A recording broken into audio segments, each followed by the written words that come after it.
It's 12:01 a.m. here at the Dolphin House. Welcome, starlighters, moonlighters, star children, starfish, and starlings. Do you guys know starlings?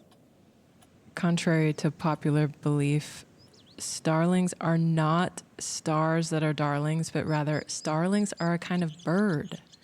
They're kind of like blackish, iridescent, purplish, bluish.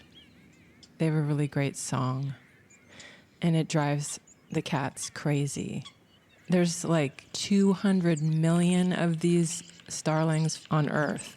So odds are at least one or two of them are in earshot of Dolphins at Midnight. So welcome to the starlings of Earth.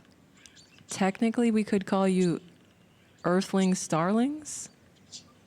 We're so glad that you found your way to this precise dreaming location known as the Dolphin House. And welcome non-starling Earthlings, just like the plain old Earthlings.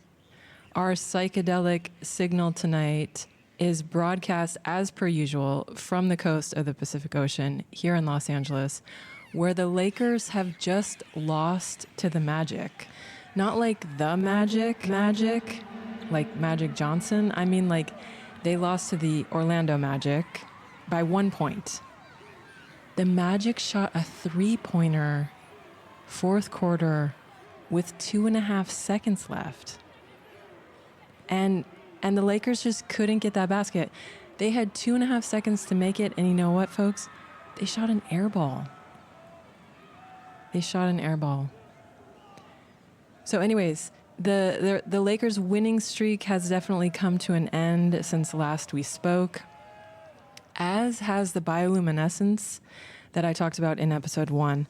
Now it is just the plain old Pacific Ocean out there, just another wave and another dream and another episode with your friends Porsha and Mars, the two cats, Miami the dolphin, and your host, that's me, Kimmy K. This is Dolphins at Midnight, episode 2. Okay, friends, wow. Before our dream caller dials up on the cat phone, and I kind of have a feeling this is going to be like a very special, deep dream caller situation. I can just feel it. I'm going to give you an update from the Dolphin House, just straight up cat chat, if you will. And I know last episode I promised to fill you in on how we found the Dolphin House and how Mars met Miami the dolphin and his crush on her and how he wants to ask her to prom, but he's too nervous. But things have been so crisscross applesauce, infinity mirror, interconnected, and pressurized since I started the podcast that I can't even attempt to keep the plotline straight anymore.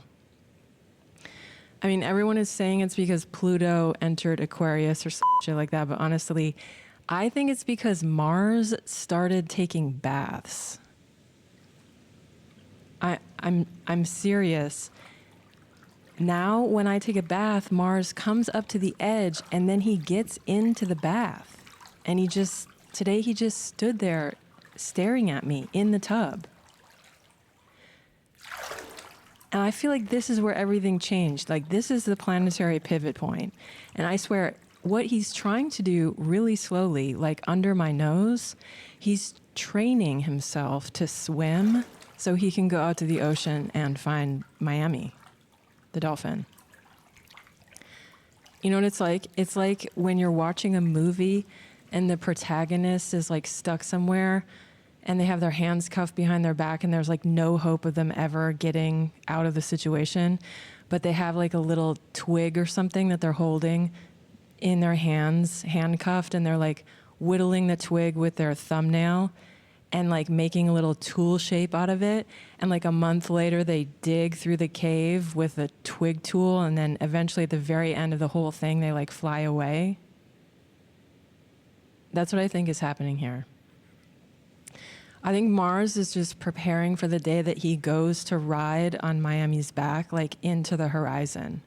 And I feel like I just need to prepare for that and practice letting go.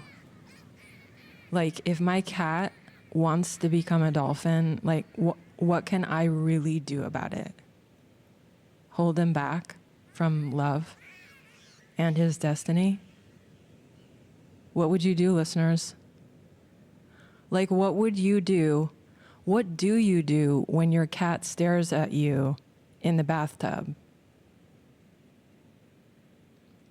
And then Porsha, she's on a completely different planet. She is still so hung up on this not saying the 2 forbidden words on this podcast thing, in parentheses, cold plunge, that she made me listen to it slowed down and put into cat time.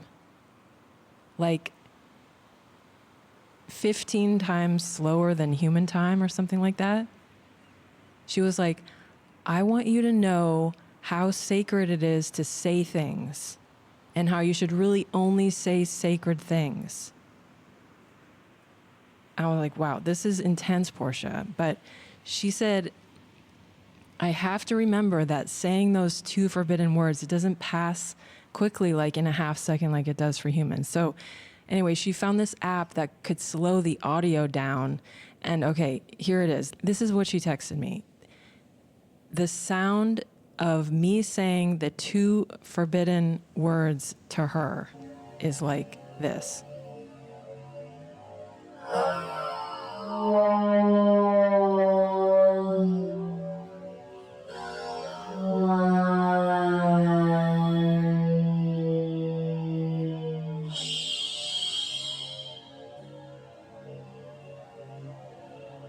What?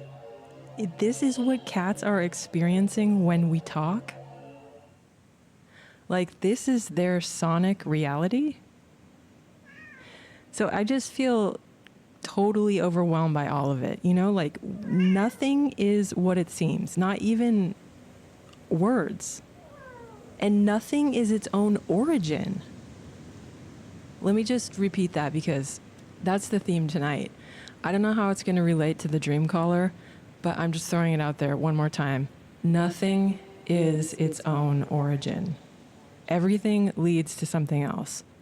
Like, for example, when I went to the Lakers game 2 days ago, and I was on the way there, I realized, wait, why are the Los Angeles Lakers called Lakers?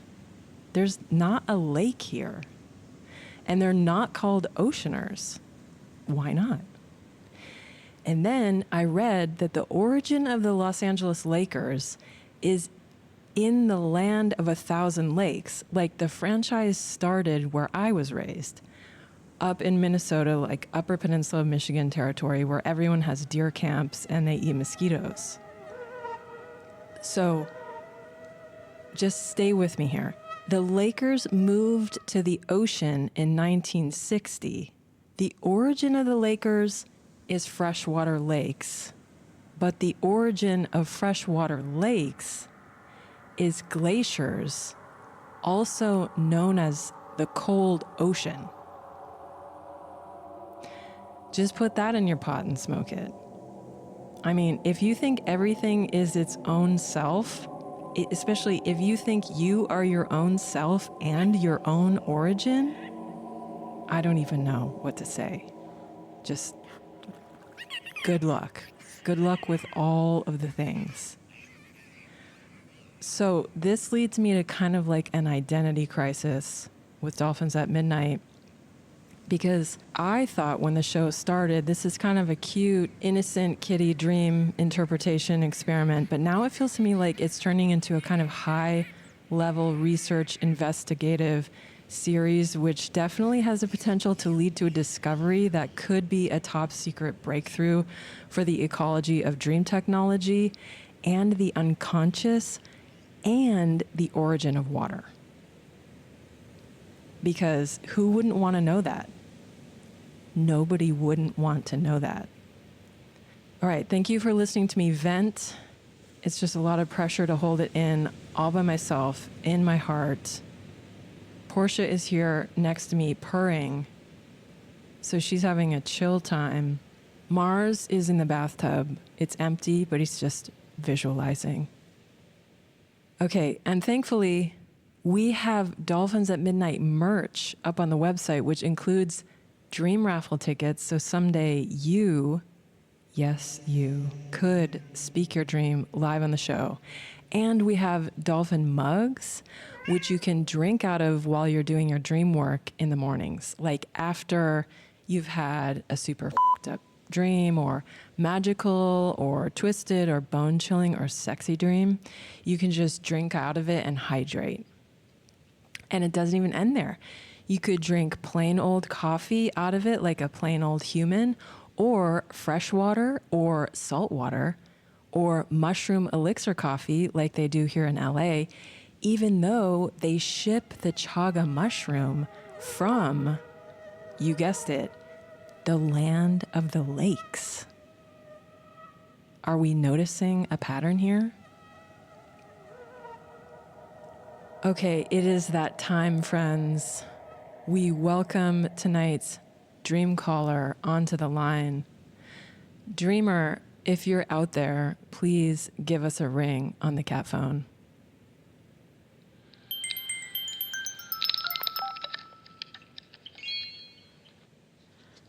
Hello, Dreamer. This is Kimmy K. Welcome to Dolphins at Midnight. Good to speak with you. Hi. Hi. You will be henceforth known as Dreamcaller number 2. And although your identity will remain anonymous, will you still tell us what location you're calling from? Absolutely, yes. I'm calling from England. England?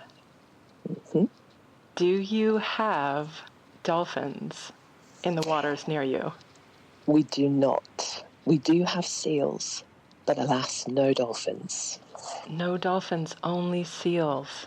The ocean sounds very tropical and sunny and beautiful, and it's very cold and grey here, so we say the sea. You say the sea. Okay, so you have seals in the sea, which That's is right. different than dolphins in the ocean. Very much so. But that's a topic we can address at a later time.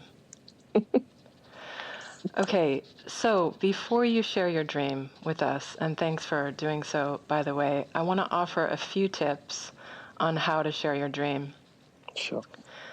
Number 1, please speak your dream like it's a story in the present tense. For example, the doves are kissing me, or I'm putting mustard on a pickle, etc. Got it. 2, just let the dream speak for itself. There's no need to assess or explain why you picked it or what you think of it or what you think the symbols mean. Got it.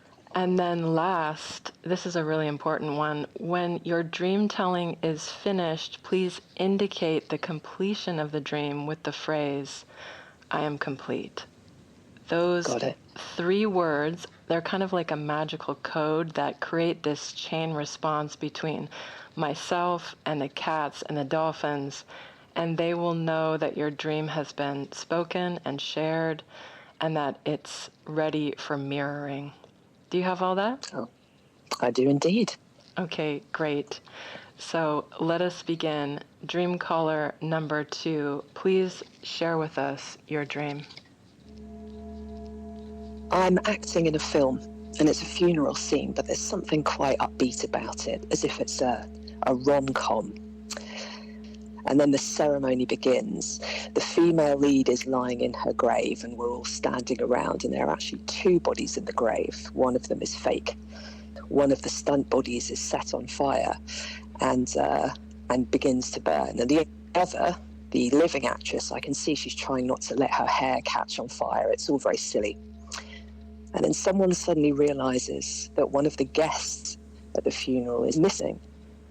And the scene changes from a film to something that seems more real. They blend. The missing woman is finally found. She was doing karaoke in the reception building, and she's hurriedly brought to the ceremony by a large bearded man. She was up at the house doing karaoke, he says. And as she lies down on the grave, I say, holding up a knowing finger, karaoke. It always gets you in the end. I am complete.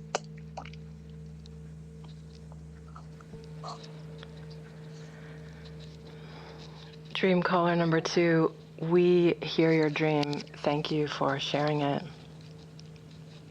Sure. I'm going to pass the mic, so to speak, to Mars.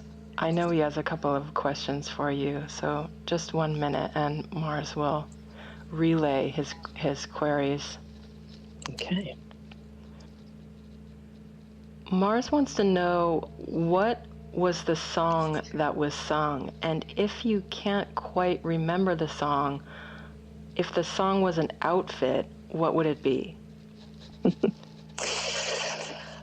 It was a disco track. That's all I can remember, and it would probably be silver sequined flared trousers. Okay, great. So he wants to just clarify, it's a song that feels good. Yeah. Okay, great. He's also wondering about this Hair on Fire. He's wondering, isn't there a song that's called Hair on Fire, or no? There's a song called Sex on Fire by the Kings of Leon, if they're known in the US. Okay, and there's also, I think, a Billy Idol song that's about something on fire. Ooh, could well be. How can we sleep when our beds are on fire? Was that Billy Idol? Okay, I feel like Mars is taking us down on a strange path here, but have you karaoke'd any of the aforementioned songs? I have not, but I do regularly karaoke. It's one of my favorite things. Okay, so is there a disco song that you aren't karaokeing, but you wish that you would be? Ooh. I've been considering something by Diana Ross. In very general terms. Okay. I'd have to think on that, but something diva-ish. Okay. For sure. I mean, Mars is just going to end his session here with that you have to get the pants, and you've got to karaoke Diana Ross. I've just acquired some sequined trousers for a completely unrelated event, so they're ready to go. But is it unrelated? Okay, I'm going to drop into Porsha right now. I feel like she might want to go a little bit deeper. Mars wanted to stay on the party tip, but I'm into it. I can feel that Porsha's going in. So 1 moment here and sure. We'll hear from her. Okay, Porsha is wondering about the relationship between the two people in the grave. Do you have a sense of that? Ooh. There was one fake body, one real body. But then at the end, yes, the woman from the karaoke came and laid down in the grave, and it just seemed like the most normal thing in the world. And who are you in the film? I was a guest at the funeral. Just a guest. And those that have died are the two in the grave. Yeah, it's very curious. At one point, there's been 3 bodies in this grave. There's been the fake body, the original dark-haired woman, and then this other red-haired woman. She was red-haired, the second woman. Okay, 2 questions from Porsha. Mm-hmm. One is, actually the first is not even a question, it's just more of a request for you in your life. She says if there's something fake going on, you should probably let it go. The game's up. And then noted that the last thing she wants to address is this final phrase. It always gets you in the end. Mm-hmm. Mm-hmm. And she wants to address it like taking the sadness out of it so that you have more courage. So if you can spin it into kind of comedy, the way that a jester might say that at the end of a sitcom, rather than heartbreak, she says that it will serve you well for what's at hand. Wise and reassuring. Thank you, Porsha. Okay. Now we're going to move toward the ocean and get a relay from the dolphins. Perfect. Dreamcaller number 2. We are the dolphins. We have heard your dream, and we offer you our dreaming mirror. We understand you may be discouraged. Things ending, things burning, things turning over on top of another. Remember, this is a ceremony. The stage has been set dutifully for the action to occur. Do not forget the blessing of the song. Do not unsee the shimmer of the sequins. These are adornments amidst the grief, amidst the heaviness of the shovel as they lift the dirt and offer it onto the bodies. These are endings, friend, that must occur. When you wear the pants with the silver sequins, move swiftly as your feet are known to do. Become enamored with your own light and remember that you're remembering it. Distinctly you and the magic that will get you in the end. Blessings to you, dreamer, and to all your fellow dreamers. We are the dolphins, and we are complete. Dreamcaller number 2, that wraps the dream call portion of the show. Thank you so much for your courage to remember and share your dream with us. Thank you. My pleasure. To all of England. Thank you, dolphins, Porsha, Mars, and Kimmy. Good night. Good night. Wow, there is nothing like a British accent.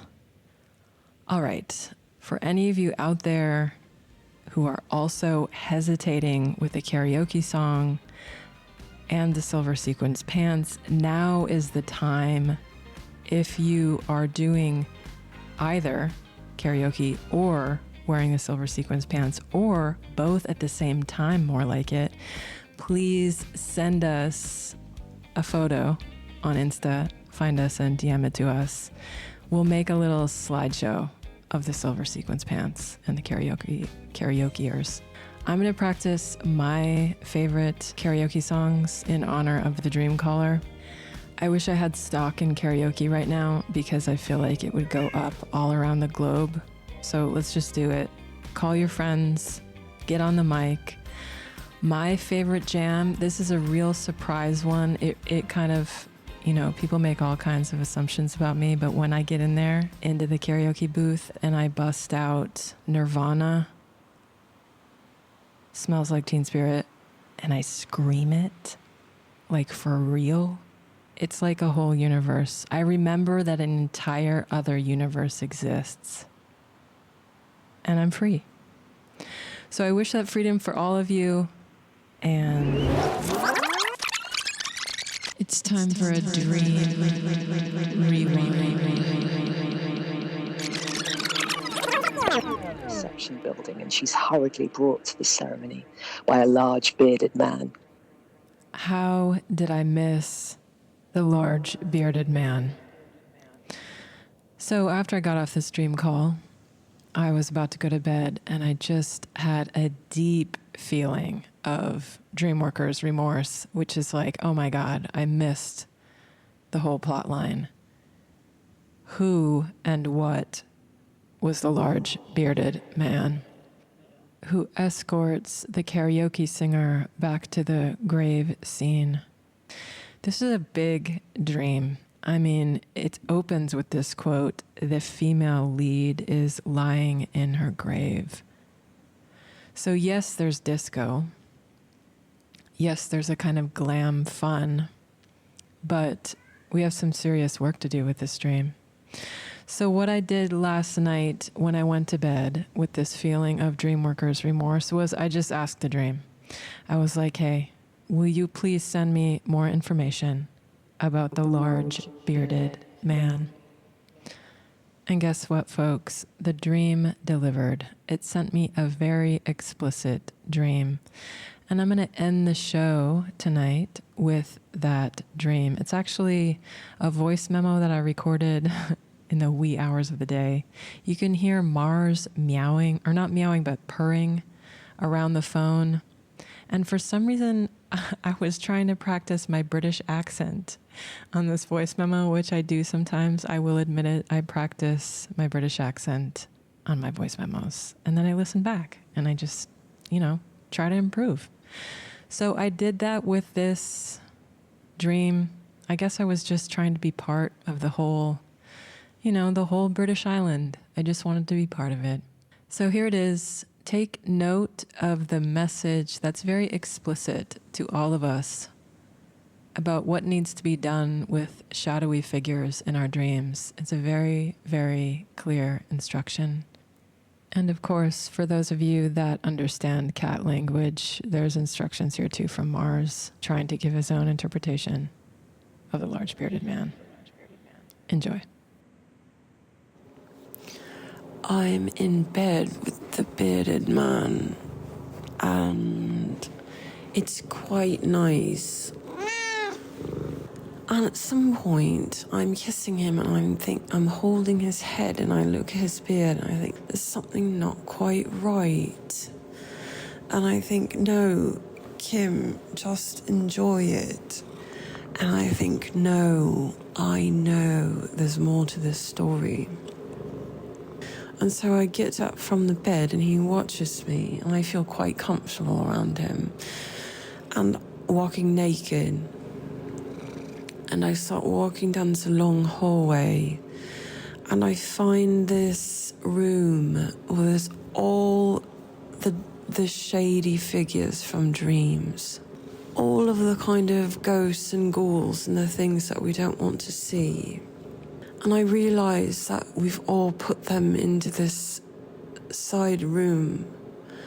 And I think to myself, I've got to tell the people listening to the podcast that if they're going to do that, they need to go in there and clean it out and play a song. And so I walk back from the room, and I think it's a bit odd that I'm still completely naked.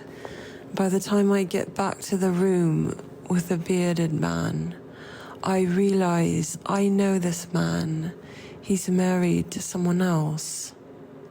And I think, isn't it peculiar how easy it is to fall into someone else's dream? I'm complete. Listeners, I know what you're thinking out there. I can feel you thinking it. So I need to set the record straight. No, the large bearded man was not and is not LeBron James. That wraps episode 2. Takeaways are: 1, sing in silver sequins to tidy up your room of ghosts. 2, don't fall into anyone else's dream.